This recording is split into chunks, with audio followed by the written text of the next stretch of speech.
Bismillahirrahmanirrahim. Sahabat Muhasabah Story.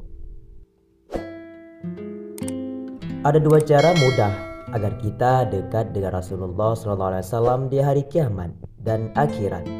Apakah hal tersebut? Simak video ini. Nabi Muhammad merupakan sosok suri tauladan bagi seluruh umat Islam.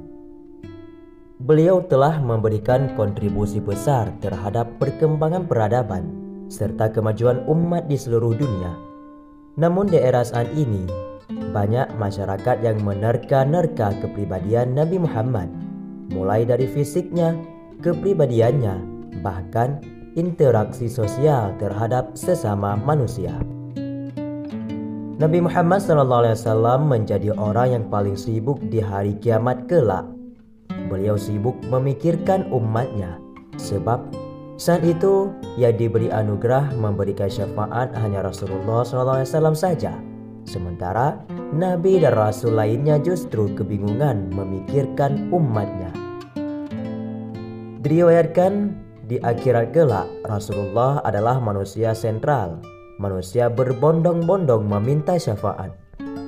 Maka dekat dengan Rasulullah pada saat itu adalah keistimewaan yang sangat luar biasa. Kedudukan seorang muslim menjadi mulia, aman, dan dijamin selamat dari dahsyatnya siksa Allah Subhanahu wa Ta'ala. Lantas, adakah cara agar kita bisa dekat dengan Rasulullah SAW di hari kiamat?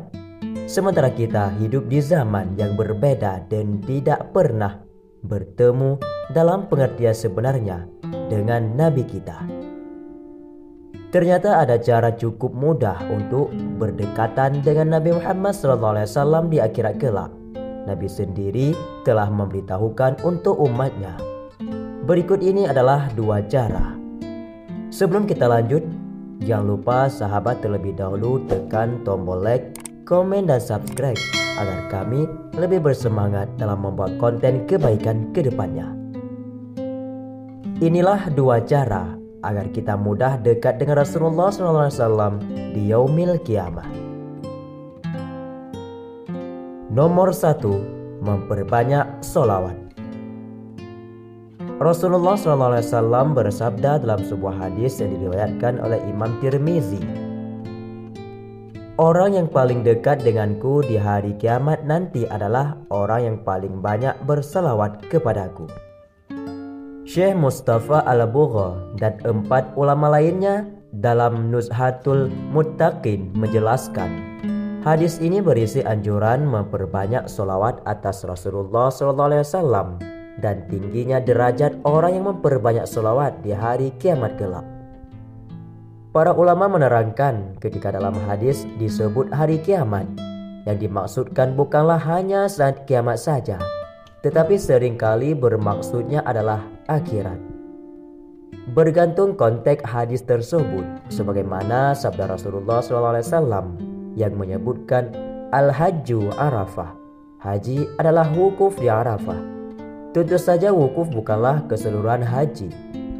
Hadis senada juga diriwayatkan oleh Ibnu Hibban dan Abu Ya'la.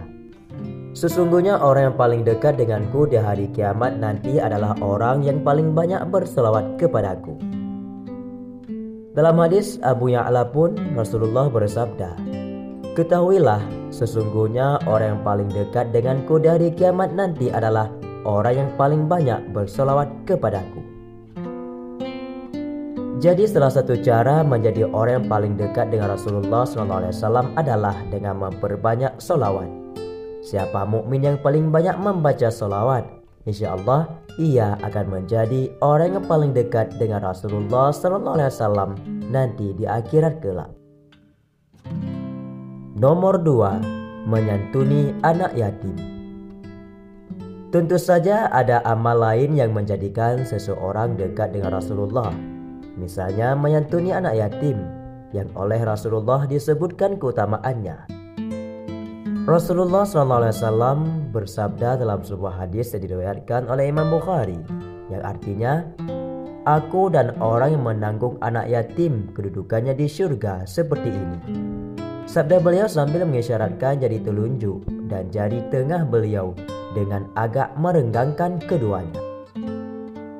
Sahabatku semua, itulah dua cara agar kita dapat dekat dengan Rasulullah SAW nanti di yaumil qiyamah, dan juga kita dapat pertolongan dari beliau untuk mendapatkan syafaatnya, di mana di hari itu tidak ada seorang pun yang bisa menolong kita kecuali baginda Nabi besar Muhammad SAW.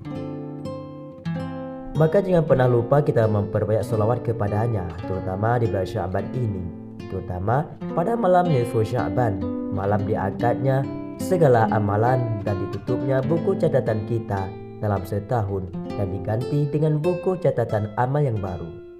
Jangan lupa memperbanyak sholawat dan mengharapkan dengan keridhaan Allah Subhanahu wa Ta'ala juga kita mendapatkan syafaat dari baginda Rasulullah SAW, dan juga menyantuni anak yatim, karena sesuai dengan sabda Nabi bahwa orang yang menyantuni anak yatim maka berada di surga Allah Subhanahu wa Ta'ala. Semoga saja sekilas informasi ini dapat memberi manfaat bagi kita semua dan juga menjadi amal yang bermanfaat dan ilmu yang berguna bagi kita semua. Amin ya rabbal alamin. Wallahu a'lam bishawab. Assalamualaikum warahmatullahi wabarakatuh.